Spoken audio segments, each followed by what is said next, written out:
Dans cette vidéo, nous allons parler de quelques stratégies pour une utilisation sûre et une surveillance adéquate de la lamotrigine, compte tenu de toutes ces préoccupations concernant les problèmes cardiaques potentiels et de l'avertissement de la FDA. Pour résumer, la lamotrigine ne semble pas provoquer d'allongement de l'intervalle QTC.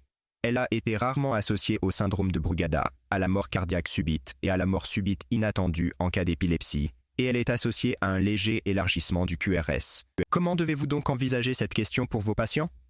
Pour les patients qui n'ont pas d'antécédents de troubles de la conduction, d'arythmie ventriculaire ou d'antécédents personnels ou familiaux de syndrome de Brugada, aucune surveillance par électrocardiogramme n'est indiquée.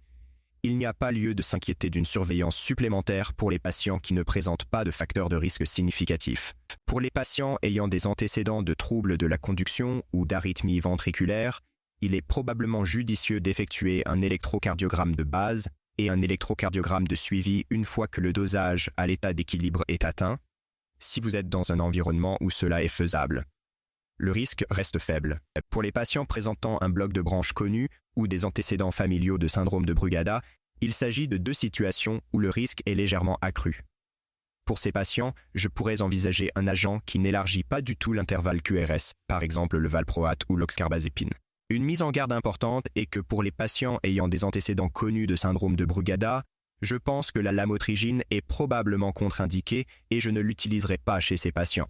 Que se passe-t-il si un patient est déjà sous lamotrigine, mais qu'il s'inquiète maintenant des risques cardiaques ou que vous vous inquiétez des risques cardiaques? Le message le plus important ici est de ne pas arrêter la lamotrigine par réflexe en raison de préoccupations théoriques. Il faut procéder à une analyse risque-bénéfice très minutieuse. Vous devez réfléchir au risque de déstabilisation si vous deviez arrêter ou tenter de changer de lamotrigine. Et si vous effectuez une analyse risques-avantages très minutieuse et que vous n'êtes vraiment pas sûr de vous, j'obtiendrai un électrocardiogramme pour déterminer s'il existe un élargissement du QRS.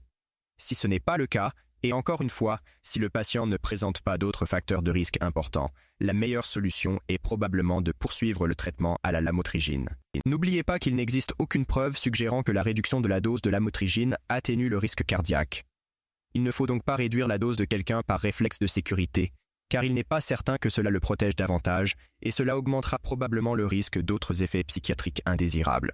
Ainsi, pour résumer certains points clés de cette section, pour les patients qui n'ont pas d'antécédents de troubles de la conduction, d'arythmie ventriculaire ou d'antécédents personnels ou familiaux de syndrome de Brugada, aucune surveillance par électrocardiogramme n'est indiquée.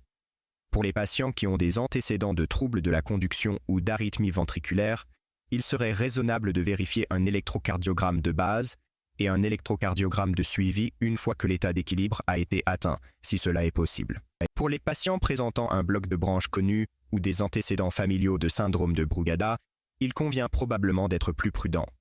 Vous pourriez envisager des agents qui n'élargissent pas l'intervalle QRS, comme le valproate ou l'oxcarbazépine. Enfin, nous ne recommandons pas l'utilisation de la lamotrigine chez les patients présentant un syndrome de Brugada connu.